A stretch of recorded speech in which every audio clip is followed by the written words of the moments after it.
میں نے کہا کہ مجبوری اور بے وفائی میں فرق ہوتا ہے. ہم بہت ساری مجبوریوں کو بے وفائیوں کا نام دینے لگ رہے تھے، اور یہ فرق ہمارے صوفیاء بڑی وضاحت سے اس فرق کو بیان کرتے ہیں. امام شافعی رحمۃ اللہ تعالی علیہ کے شاگرد ہیں امام احمد بن حنبل، اور امام احمد بن حنبل وہ عظیم ہستی ہیں.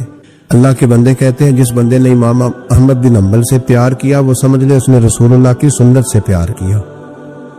کیا بات تھی اس شخص کی.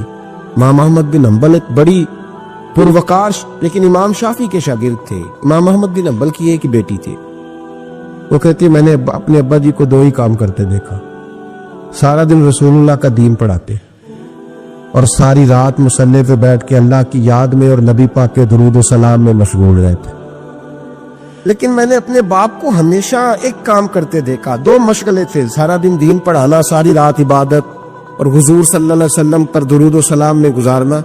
ایک کام میں نے بڑا مستقل دیکھا کہ میرے ابا جی ہمیشہ اپنے استاد امام شافعی کے لیے دعا مانگا کرتے. کوئی بھی نیک عمل کرتے تو ہاتھ اٹھاتے تو پہلے امام شافعی کے لیے دعا مانگتے. اور بچی چھوٹی سی تھی، ابھی اس کی عمر اتنی نہیں تھی کہ بالغ ہو سکے. تو وہ کہتی ہے میں اکثر سوچا کرتی تھی کہ آخر وہ کتنا بڑا شخص ہے کہ جس کے لیے میرا والد، میں بیٹی ہوں، میرے لیے دعا بعد میں مانگتا ہے، اور ان کے لیے پہلے وہ کتنا بڑا شخص ہے. امام احمد بن حنبل رحمۃ اللہ علیہ بغداد میں رہتے تھے، امام شافعی قاہرہ میں رہتے، اور مہینوں کا سفر تھا، ممکن ہی نہیں تھا آنا جانا، ممکن ہی نہیں تھا.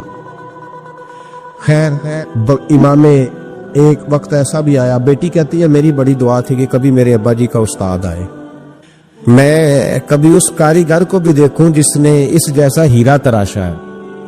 دل کرتا تھا میں اس معمار کو بھی دیکھوں جس نے اتنے خوبصورت نقش و نگار والی عمارت بنائی ہے، میں اسے تو دیکھوں. دل بڑا کرتا تھا، میں دعا مانگتی تھی. خیر ایک دن امام شافعی کا خط آ ہی گیا، کہنے لگے احمد بن حنبل مجھے پتہ چلا ہے بغداد میں ایک محدث رہتے ہیں جو بڑے بوڑھے ہیں اور ان کے پاس نبی پاک کی ایک حدیث ہے، تو میں چاہتا ہوں کہ میں جلدی جلدی بغداد آؤں اور آ کے ان سے وہ حدیث حاصل کروں، وہ سنوں. روایت حدیث بہت بڑا مرتبہ ہوتا.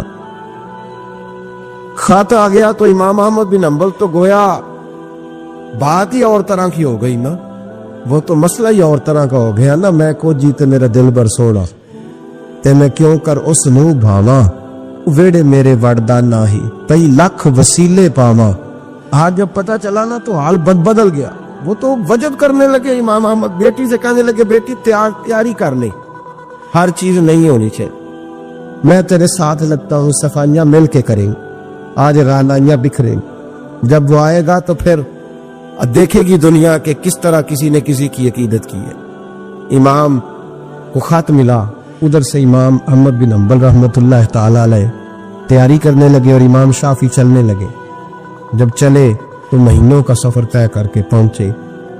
بچی کہتی ہے میرے دل کے اندر بہت بڑا زاویہ تھا، بہت بڑا، وہ بہت بڑے ہوں گے، کیا بات ہو. جب وہ تشریف لائے تو کہتی ہے میرے ابا جی جو تھے امام احمد بن حنبل رحمۃ اللہ علیہ وہ ایک چپاتی پوری نہیں کھایا کرتے تھے، آدھی روٹی ایک وقت میں ہوتی تھی اور زیادہ تر روزہ ہوتا تھا. فرماتی ہیں جب ان کے استاد آئے نا تو میں نے 8 روٹیاں پکا کے رکھی احتیاطاً، لیکن استاد صاحب ساری کھا گئے. میرا خیال تھا کہ وہ اگر آدھی کھاتے ہیں تو وہ آدھی سے آدھی کھاتے ہوں گے، وہ ساری روٹی کھا گئے. فرماتے ہیں حد ہو گئی، میرے دل میں خیال تھا کہ میرے ابا جی ساری رات بیدار رہتے ہیں تو ان کے استاد مغرب سے مصلی پہ بیٹھ جائیں گے، ان سے بھی زیادہ پرہیزگار ہوگا. لیکن میں نے عجیب منظر دیکھا کہ حضرت امام شافعی تشریف لائے، 8 روٹیاں کھائی، عشاء کی نماز پڑھی اور لیٹ گئے. میرے ابا جی ساری رات نفل پڑھتے رہے، وہ ساری رات آرام کرتے رہے. میں نے تہجد کا پانی رکھ دیا تھا کہ سویرے اٹھیں گے امام شافعی تہجد میں تو وضو کریں گے، کہتے پانی بھی اسی طرح پڑا رہا، وہ کمبل میں رہے. فجر کا وقت ہوا تو امام احمد بن حنبل نے ان کے دروازے کے قریب ہو کے کہا حضرت جماعت کا وقت ہو گیا. کہتی بستر اتارا، وضو بھی نہیں کیا، مسجد چلے گئے، نماز پڑھ کے آ کے پھر لیٹ گئے. میرے ابا جی اشراق چاش تک پھر مصلی پہ بیٹھے رہے. کہتی ہے میں بڑی بدگمان ہوں. پھر میں نے 1 منٹ کے لیے اپنے آپ کو سمجھایا کہ تھکے ہوئے تھے اس لیے آج عبادت نہیں کی، کل کریں گے. لیکن اگلا دن آیا تو انہوں نے پھر اسی طرح کھایا، ساری رات پھر اسی طرح رہے. فرماتی ہیں بس وہ آہستہ آہستہ 3-4 دنوں میں میرے ذہن میں جو زاویہ تھا وہ سارا زمین بوس ہو. میں نے کہا نہیں، میرے ابا جی نے جس دور میں دیکھا تھا اس دور میں شاید حالات اور ہوں، آج تو اور ہے. فرماتی ہے 4-5 دن کے بعد وہ رخصت ہونے لگے. پردے کے پیچھے میں سن رہی تھی. میرے والد کہنے لگے حضور وقت کیسا گزرا؟ کہنے لگے یار تجھے کیا بتاؤں، 2-3 مہینے رستے میں آیا ہوں تو بچ بچ کے جان بچانے کے لیے 2-4 لقمے کھاتا رہا ہوں. پتہ نہیں لوگوں کا رزق کس طرح کا تھا، پتہ نہیں جانور بھی صحیح ذبح ہوئے تھے کہ نہیں ہوئے تھے. جب تیرے دسترخوان پہ آیا ہوں تو میں نے تجھے سینچا ہے، سوارا ہے. مجھے پتہ ہے تو ایک لقمہ بھی حرام نہیں رکھ سکتا، اور میں نے تیرے لنگر سے نور نکلتے دیکھا ہے. اور یہ وہ والا کھانا ہے جو اندر جا کے بوجھ نہیں بنتا، نور بنتا ہے. اس لیے میں تیرے رزق کو نور سمجھ کے کھاتا رہا ہوں. زندگی بھر کبھی 2 اکٹھی نہیں کھائی، پر یہاں 8 روٹیاں کھاتا رہا ہوں، یہاں اپنے گھر میں یا تیرے گھر میں. ورنہ رستے میں تو میں بڑا پریشان تھا. اور فرمانے لگے تجھے پتہ ہے کہ میں ساری رات کیا کرتا رہتا تھا؟ کہ حضور نہیں. فرمانے لگے جو تو عشاء کی نماز میں تلاوت کرتا تھا نا سورتوں کی، میں ساری رات بستر میں لیٹ کے ان کی تفسیر کرتا رہتا تھا. اور میں نے ایک آیت کی 100 تفسیریں کی ہیں رات بھر جاگ کے. 100 تو نے دیکھا میں بغیر وضو چلا جاتا تھا سویرے؟ حضور ہاں. فرماتے اس لیے کہ میرا وضو ٹوٹتا ہی نہیں تھا، میں ساری رات تفسیری نقطے بیان کرتا رہتا تھا. بیٹی کہتی انہوں نے 2 جملے کہے اور میں رونے لگی. میرے والد آئے تجھے کیا ہوا؟ میں نے کہا ابا جی میں کیا سمجھی تھی اور یہاں نکل کے آیا. آپ اگر ساری رات نفل پڑھتے ہو تو اپنی ذات کے لیے، اور امام شافعی ساری رات جاگ کے باتیں یاد کرتے ہیں اور پھر لوگوں کے سینوں میں اتارتے ہیں، صرف اپنے لیے نہیں. یہ تو رسول اللہ کی امت کے لیے زندہ ہے. میں کیا سمجھی تھی او بھائی. میں نے کہا مجبوری اور بے وفائی میں فرق ہوتا ہے. ذرا چھلکا اتار کے دیکھ تو صحیح، تجھے پتا تو چلے اندر حالات کچے ہیں کہ پکے ہیں. ایک بزرگ تھے شاہ بقی الدین ابن مخلد، وہ کہتے ہیں مجھے پتا چلا کہ اس دور میں نبی کریم علیہ السلام کی حدیث جو سب سے بہترین پڑھاتے ہیں وہ امام احمد بن حنبل ہے. ان کو حضور کی حدیث سے جو خاص شغف ہے وہ کسی اور کو نہیں. کہتے ہیں میرے دل میں لو لگ گئی، حالانکہ میں امیر گھرانے سے تھا. میں کشتی میں بیٹھا امام احمد بن حنبل کے پاس آنے کے لیے، رستے میں طوفان آ گیا، کشتی ہچکولے کھانے لگی. کسی طریقے سے ایک جزیرے کے ساتھ جا کے کشتی لگی، ٹوٹ گئی، بکھر گئی. میں جزیرے پہ اتر گیا، اور بھی کئی لوگ تھے. 1 مہینہ وہاں رہنا پڑا. بارشیں ختم ہوئی، موسم ٹھیک ہوا تو ایک کشتی دکھائی دی آتی ہوئی. فرماتے ہیں کہ وہ اس کشتی میں بیٹھا، دوبارہ بغداد کیا. مجھے سفر طے کرتے 2.5 مہینے گزر گئے. وہ جزیرے پہ مہینہ پتے کھا کے بھی گزارا کرنا پڑا. نکلا تھا علم حاصل کرنے. جب بغداد شریف پہنچا، لوگوں سے پوچھا امام احمد بن حنبل کا مدرسہ کہاں؟ انہوں نے کہا وہ مدرسہ تو بند ہو گیا، وقت کا بادشاہ مخالف ہو گیا، مسجد مدرسہ سیل کر دیا. امام صاحب کہاں ہیں؟ کہا گھر کے اندر قید ہیں. ان کے گھر کو سب جیل بنا دیا، چاروں جانب پولیس کھڑی ہے، اور ویسے بھی بغداد میں کرفیو، ہر چوک چوراہے میں پولیس والے کھڑے ہیں. شاہ بقی الدین کہتے اتنا کچھ سننے کے باوجود بھی میرا جذبہ ٹھنڈا نہیں ہوا. وہ مہینے میں سفر کی صحبتیں، وہ سنا تھا کہ آستانہ یار دور ہے پر ہم نے بھی ٹھان لی تھی کہ جانا.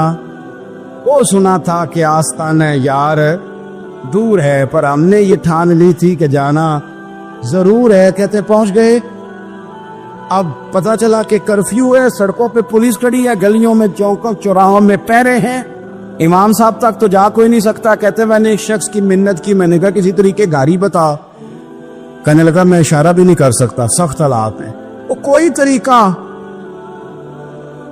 میں نے جب زیادہ تڑپ کے کہا تو وہ شخص کہنے لگا میں ان کے گھر کے قریب تجھے لے جاؤں گا اور گزرتے وقت صرف آنکھ کا اشارہ کروں گا. کہتے میں نے کہا یہ بھی ٹھیک ہے. ان کے گھر کے تیری تلاش میں پھرے نا ہم جنگل پہاڑ اور دشت میں. ان کے دروازے کے قریب اس نے اشارہ کیا.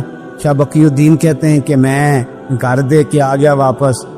اب میں سوچنے لگا کہ کیسے امام صاحب تک پہنچنا ہے. بڑی تجویزیں سوچی، بڑی تجویزیں، کام والا بن جاؤں، پھیری لگانے لگ جاؤں.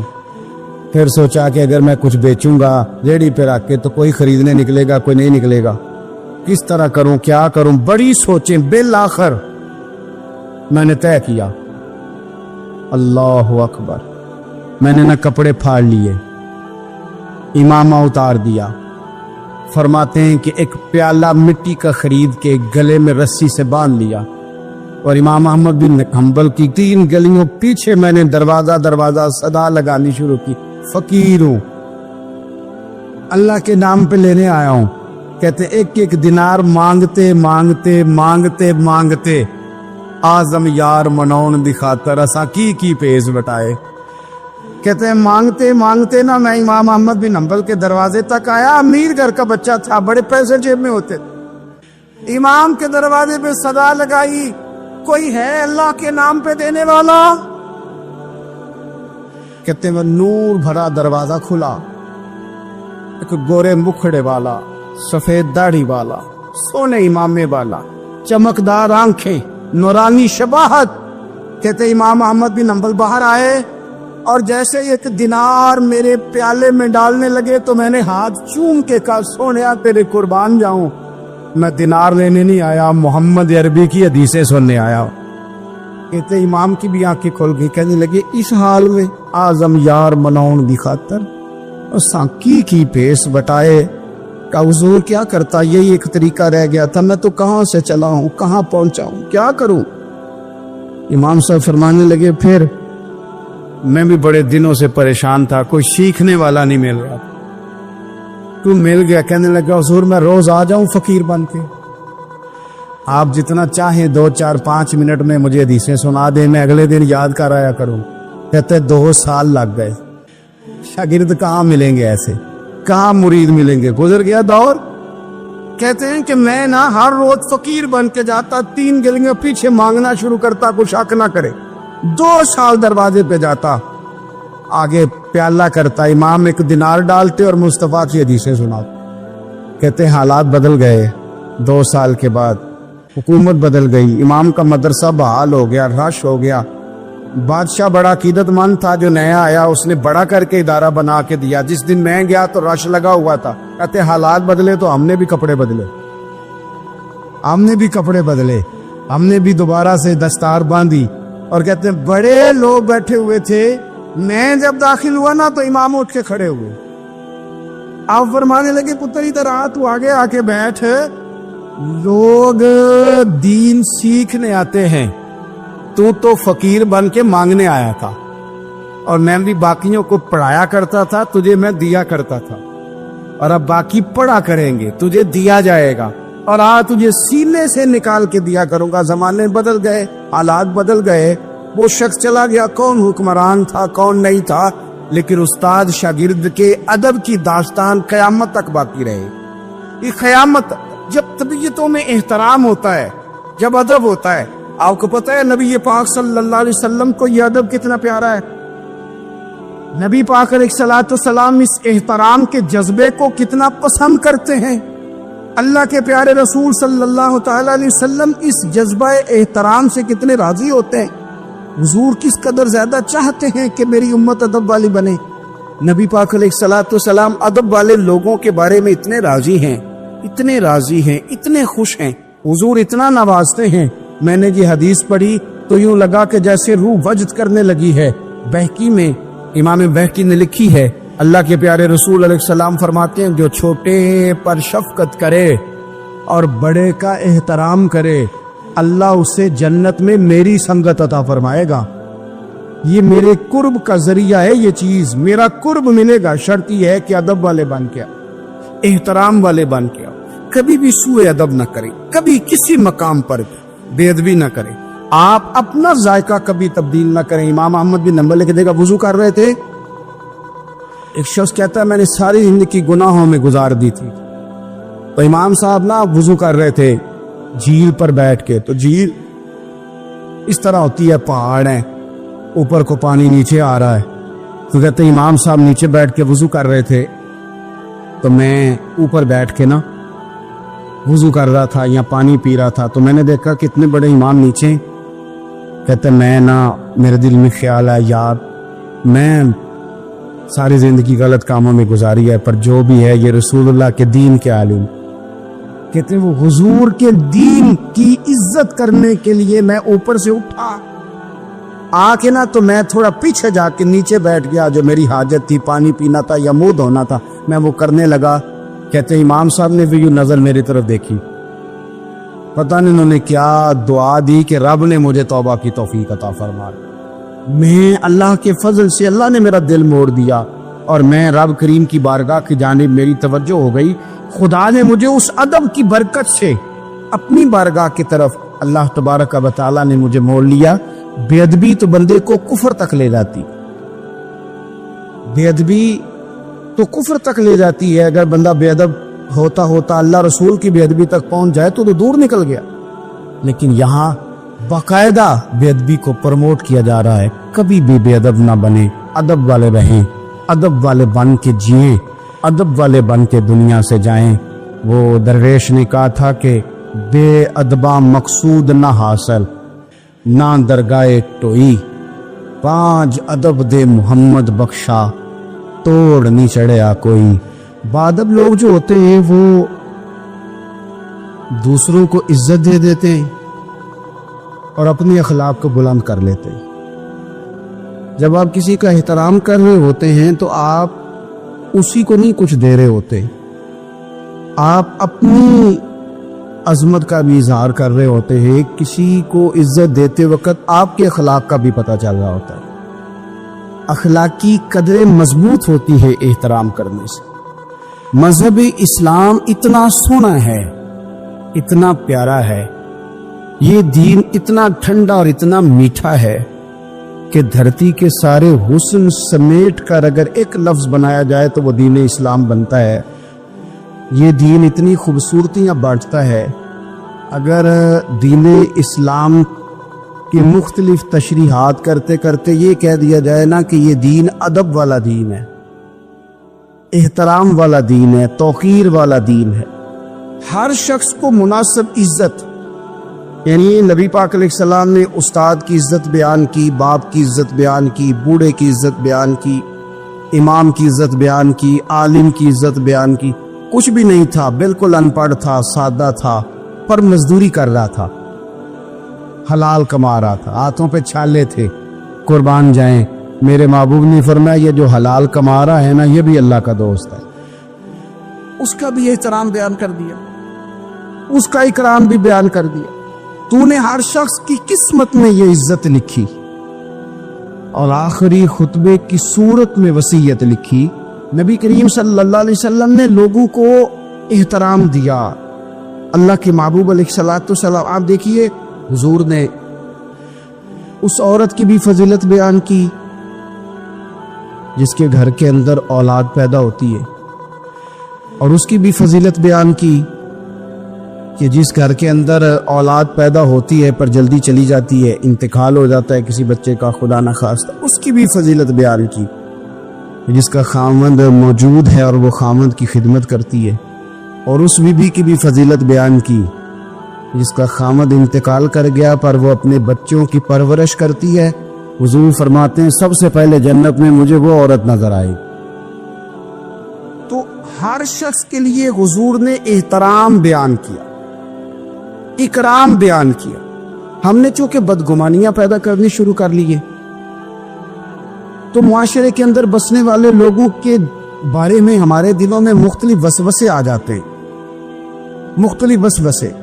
کسی بھی شعبے کے کسی بھی آدمی کے بارے میں کوئی 2 4 5 باتیں اپنے ذہن میں اکٹھی کر کے یا کانوں میں کسی نے وہ بات ڈال دی تو ہم ذہن بنا لیتے ہیں کہ یہ گاڑیاں چلانے والے تو بندے ٹھیک ہی نہیں ہوتے، یہ جناب پولیس کے محکمے کے لوگ تو درست ہوتے ہی نہیں، فلانے محکمے کے لوگ تو ہوتے ہی خراب ہے، ذہن بن جاتا ہے۔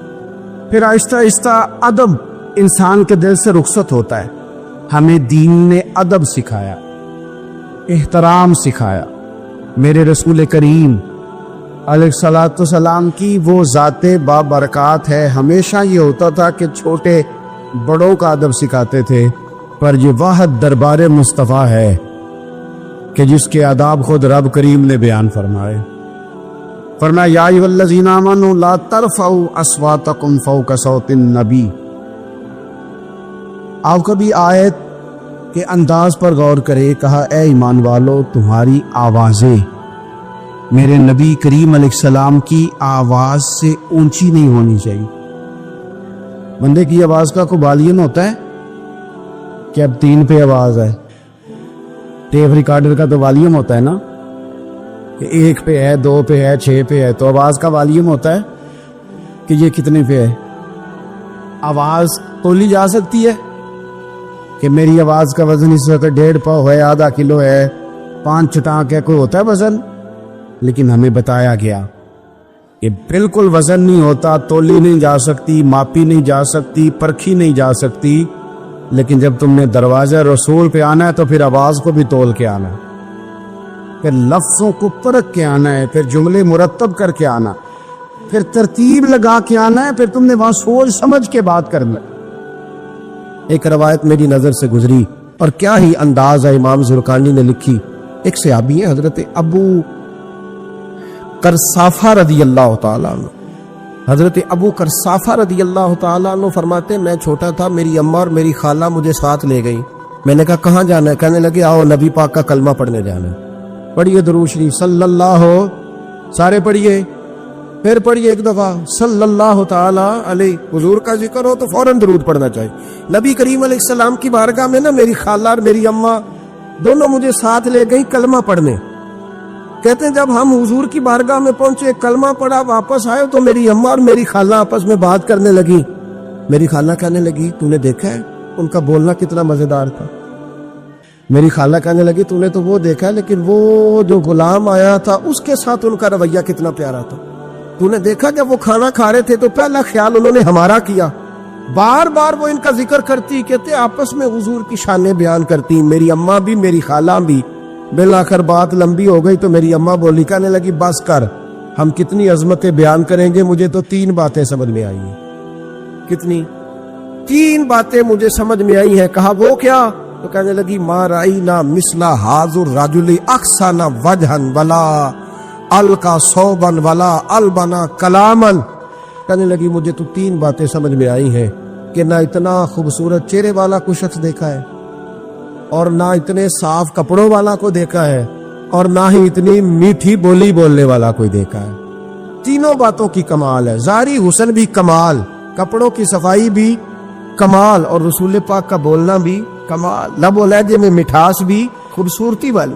یہ اصل حسن ہے کہ ظاہراً بھی انسان بڑا منزہ ہو، باطناً بھی بڑا صاف ستھرا ہو. میرے رسول پاک علیہ الصلوۃ والسلام کا طریقہ مبارکہ پتہ کیا تھا؟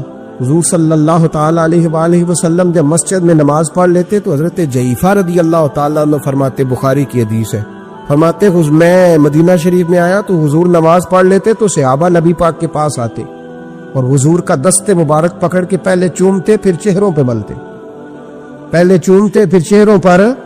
نبی پاک کے صحابہ حضور کے قدم بھی چوما کرتے، قدموں میں جھکا کرتے تھے. یہ تو بھائی اس وقت پتہ چلتا ہے جب کسی سے پیار ہو جاتا ہے. جب کسی بندے سے، میں اکثر مثال دیا کرتا ہوں اکثر کہ کسی کا بچہ پیشاب کرے تو کہہ آتی ہے، الٹی آتی ہے، لیکن اپنا بچہ بالوں میں بھی کر دیتا ہے، پھر کوئی کہہ نہیں آتی چونکہ اپنا ہے نا، پیار ہو گیا ہے نا. اب وہ کیفیت جب کسی سے محبت ہو جاتی ہے نا تو کچھ چیزیں صرف سمجھنے کی نہیں، کچھ چیزیں ایسی ہوتی ہیں جو محسوس کرنے والی ہوتی. اس نے کہا تھا عشق ایک ڈھونگ ہے، میں نے کہا تجھے عشق ہو خدا کرے، پھر کوئی تجھے اس سے جدا کرے، تو اسے تسبیحوں پہ پڑا کرے، تو اسی کا نام جپا کرے، تو گلی گلی پھرا کرے، پھر میں کہوں کہ عشق ایک ڈھونگ ہے اور تو نہیں کہا کرے، پھر میں کہوں کہ عشق ایک ڈھونگ ہے اور تو. اس نے کہا تھا عشق ایک ڈھونگ ہے تو میں نے کہا تجھے عشق ہو خدا کرے. بھائی یاد رکھو جب انسان کو محبت ہوتی ہے تو پھر اس کے انداز بدل جاتے ہیں، اس کے طور طریقے تبدیل ہو جاتے ہیں. وہ میں اکثر ایک بات کہا کرتا ہوں، میں کہتا ہوں بچہ باہر سے برگر کھا کے آ جاتا ہے رات کو، اماں کہتی بیٹے روٹی کھا لو، کل تو سب کو بھی پکائی میں نہیں کھانی، حالانکہ برگر کھا آیا ہے، دور سے کھا آیا ہے. تو اماں اس کو کہتی ہے پھر میں سوئیاں نہ بنا دوں تھوڑی سی اپنے بیٹے کو، فٹافٹ چاول نہ تجھے ابال دوں، ساتھ میں باریک دال بنا دیتی. کہتا نہیں میری مرضی کا پکاتے نہیں، میں نے نہیں کھانا. ایسے اب ابا جو ہے نا، ابا وہ اماں کو سمجھا رہا، کہتا چھڈ پر آپ بھوک لگے گی تھی آپ ہی کھا لے گا، تو نہ ایڈی ٹینشن ہے ایویں پہ تینوں ستاندا ہے. اماں کیا کہتی ہے؟ کہتی نہیں مجھے نیند نہیں آ رہی، کھائے گا تو سکون آئے گا. اب اس کو آپ لاکھوں دلیلیں دیں کہ سیانا بیانا ہے, بچہ نہیں ہے, 22 سال کا ہے, 24 سال کا, چھوڑ تو کیا کر رہی ہے. لیکن اماں کو کوئی سمجھا سکتا؟ کیوں نہیں سمجھا سکتا کہ اسے اپنے بیٹے سے پیار بڑھا. وہ کیا کرے, وہ مجبور ہے. اس کے دل کی کیفیت اس طرح کی ہے کہ کوئی دنیا کی طاقت اسے سمجھا سکتی, سوال ہی نہیں پیدا ہوتا کوئی اسے سمجھا سکے. یہ ممکن کیسے ہو, کیسے سکتا ہے؟ یہ محبت ہے. میرے رسول پاک علیہ السلام کے صحابی حضرت جحیفہ فرماتے, میں حضور کی بارگاہ میں آیا تو صحابہ کیا کرتے, نبی پاک کا دست مبارک پکڑتے, پہلے چومتے پھر چہرے پہ ملتے. بخاری ہے. فرماتے میں نے کہا یہ کیا کر رہے ہیں؟ پھر اچانک میرا بھی دل کیا ذرا کر کے تو دیکھو. کچھ چیزیں چکھنے پہ پتہ لگتا ہے کتنی مزیدار ہے. کہتے میں بھی قریب گیا, حضور کے دست مبارک میں نے ہاتھ ڈالا. فرماتے ہاتھ پکڑا ہی تھا کہ نبی پاک کا ہاتھ برف سے بھی زیادہ ٹھنڈا. فرماتے پھر میں نے پکڑ کے چہرے پہ ملا تو کستوری سے زیادہ خوشبو آ رہی تھی دست مبارک. فرماتے اب میرا چھوڑنے کو دل ہی نہیں کر رہا تھا, اب میری طبیعت نہیں مان رہی تھی. میرے نبی کریم علیہ السلام اللہ کی دلیل ہیں, ہر پاکیزگی, ہر حسن, ہر کیف اللہ نے اپنے رسول کو عطا فرمایا. دنیا کی جتنی غلاظتیں تھیں جب کوئی حضور کے قریب جاتا تھا تو ساری غلاظتیں دور ہو جاتی. کما ارسلنا فیکم رسولا منکم یتلو علیکم آیاتنا ویزکیکم. اللہ فرماتے ہیں میرے محبوب تم پر میری آیتیں پڑھیں گے اور تمہیں پاک فرما دے گا, تمہاری ساری ناپاکیاں نبی پاک دور کر دے, ہر غلاظت تم سے دور ہٹ جائے. ایک صحابی ہے حضرت شیبہ بن عثمان رضی اللہ تعالی عنہ, وہ کہتے ہیں میرے والد کو اور میرے چچا کو مسلمانوں نے احد میں قتل کر دیا تھا. میرے دل میں بڑا غصہ تھا, بڑا جلال تھا کہ کبھی مجھے موقع ملے تو میں بدلہ لوں گا. کہتے فتح مکہ کے بعد نبی پاک علیہ السلام حوازن کی جنگ کے لیے نکلے. مجھے پتا چلا حضور جا رہے ہیں تو میرے اندر شعلے بھڑک رہے تھے انتقام کے. روز میں منصوبہ بندی کرتا, پلاننگ کرتا کہ کسی طریقے سے میں ان تک پہنچوں گا اور بدلہ لوں گا. کہتے ہیں نبی کریم علیہ السلام نہ حوازن کے لیے پہنچ چکے تھے. فرماتے ہیں میں بھی جنگ میں جا کے شریک ہو گیا اور میں نے طریقہ اس طرح کا اختیار کیا کہ کسی طریقے میں حضور تک پہنچ جاؤں. سمجھ آ رہی ہے میری بات کی؟ نبی کریم علیہ السلام تک کسی طریقے پہنچ جاؤں. فرماتے ہیں لڑتے لڑتے, لڑائی کے 2 طریقے ہوتے تھے. کبھی تو ایسے ہوتا تھا کہ ایک دو آدمی مل کے آپس میں لڑتے تھے, پھر گمسان کا رن پڑتا تھا, گھمبیر ہو جاتی تھی جنگ, سمجھ نہیں آتی تھی تیر کہاں سے آیا, نیزہ کہاں سے آیا. فرماتے جب گمسان کا رن پڑا نا, مجھے موقع مل گیا, میں حضور کے قریب پہنچ گیا. حضرت شیبہ بن عثمان رضی اللہ تعالیٰ عنہ کہتے جب میں پہنچ گیا تو میں نے نا دیکھا کہ اب حضور کے قریب لوگ نہیں ہیں. فرماتے میں نے نا فوراً تلوار اٹھائی, تلوار اٹھا کے میں حضور کو معاذ اللہ شہید کرنے ہی لگا تھا کہ ایک نور چمکا حضور کے سامنے. پڑھیے درود صلی اللہ علیہ وسلم. کہتے ہیں ایک نور چمکا, اتنی تیزی تھی اس نور میں کہ میری آنکھیں بند ہو گئی, میرے ہاتھ سے تلوار گر گئی, آنکھیں چندھا گئی میری. فرماتے تلوار میرے ہاتھ سے چھوٹ گئی. اب جب وہ روشنی مدم ہوئی نا تو میں نے دیکھا نبی پاک سامنے کھڑے مسکرا رہے ہیں. آپ نے میں نے کر دی, آپ نے سن لی, ذرا دیکھو تو صحیح, جو تلوار لہرائے اسے دیکھ کے بھی کبھی کو مسکرایا, جو جس نے تلوار ہی لہرا دی, جو شہید کرنے ہی لگا تھا, پہنچ گیا تھا. لیکن یہ اخلاق میرے رسول پاک کا ہے صلی اللہ اعلیٰ حضرت فاضل بریلوی کا ایک شعر میں نے پڑھا. کئی کچھ چیزیں ایسی ہوتی ہیں جو بس نا وہ آتی تو سامنے ہے لیکن وہ اتنا لطف دے جاتی ہیں کہ ٹھنڈا ہو جاتا ہے مزاج. رات کو میں شعر پڑھ رہا تھا اعلیٰ حضرت کا فاضل بریلوی رحمت, اور میں نے شعر پڑھا تو مجھے اچھا لگا سنانا. ایک دوست کو میں نے فون کیا, میں نے کہا یار ذرا شعر تو سن لے. یہ پہلی دفعہ نظر سے گزرا ہے, ابھی سیدھا سادہ لیکن روح تک اتر گیا. اعلیٰ حضرت فرمانے لگے نبی پاک کے بارے میں, فرمانے لگے سیدھی سیدھی روش پر کروڑوں درود, سیدھی سیدھی روش پر بالکل سیدھی ہے حضور کی باتیں, کسی پیچیدگی کی ضرورت نہیں. کہنے لگے سیدھی سیدھی روش پر کروڑوں درود, سادی سادی طبیعت پہ لاکھوں سلام. سادی سادی طبیعت پہ سیدھی سیدھی روش پر کروڑوں درود اور سادی سادی طبیعت پہ لاکھوں سلام. میرے نبی کریم صلی اللہ علیہ وسلم مجھے دیکھ کے مسکرائے اور فرمایا جب حضور مسکرائے نا تو میں نبی کریم علیہ السلام کو دیکھ کے حیران ہوا کہ میں نے تلوار تانی تھی اور حضور نے مسکرانا شروع کیا. فرماتے اب حضور نے مجھے بلایا, آواز کے ساتھ نہیں بلایا, حضور نے اشارہ کیا یوں کر کے, فرمایا ادھر آؤ نا. فرماتے مجھے اب یہ بھی سمجھ نہیں آئی کہ کس نے مجھے اٹھا کے حضور کے قریب کر دیا. فرماتے میں نبی کریم کے قریب گیا تو حضور نے میرے دل پر 3 تھپکیاں دی. ایک تھپڑ ہوتا ہے, ایک تھپکی ہوتی, پتہ ہے نا فرق کا. ایک تھپڑ کو مارے تو جلال آتا ہے اور تھپکی دے تو پیار آتا ہے. کہتے حضور نے 3 تھپکیاں دی اور دی بھی میرے دل پر, 1 پھر 2 پھر 3.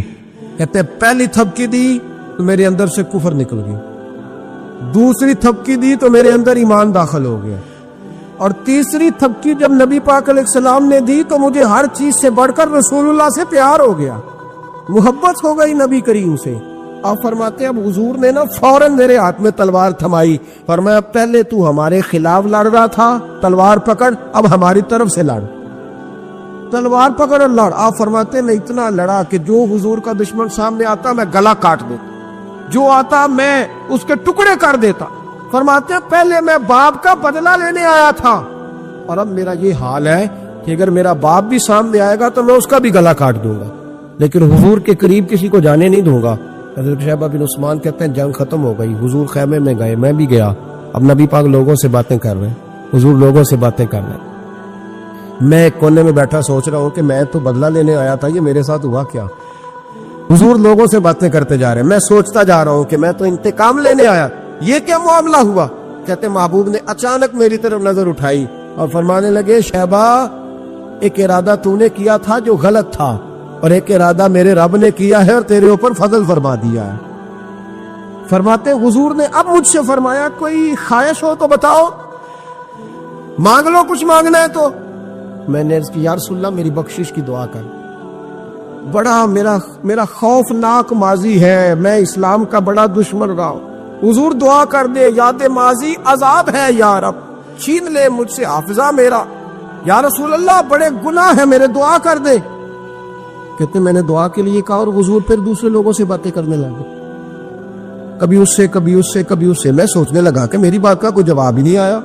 جب تو 3 بار میں نے سوچا تو میرے کریم نے پھر توجہ میری جانب کی اور فرمایا تو نے بخشش کی دعا کا کہا تھا, میں نے سن لیا ہے, رب کریم نے تیری بخشش فرما دی ہے, اللہ نے تجھے بخش دیا, تیری خطائیں رب کریم نے معاف کر دی.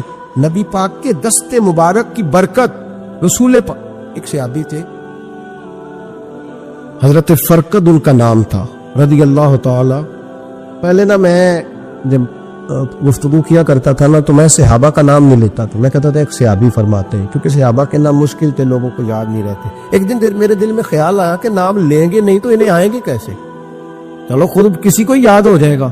تو مجھے اچھا لگا, پچھلی دفعہ میں نے حضرت ساسا بن ناجیہ کا نام لیا تو مجھ سے میرے دوستوں نے کہا ذرا لکھ کے دے کیا نام تھا. مجھے خوشی ہوئی کہ یار اگر یہ لفظ کہے جائیں گے تو لوگوں کو دلچسپی ہوگی.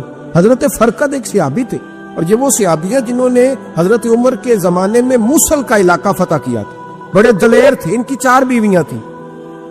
وہ کہتے ہیں جب بھی یہ گھر میں آتے تو خوشبو اتنی اعلیٰ لگا کے آتے کہ ہم حیران ہو جاتی.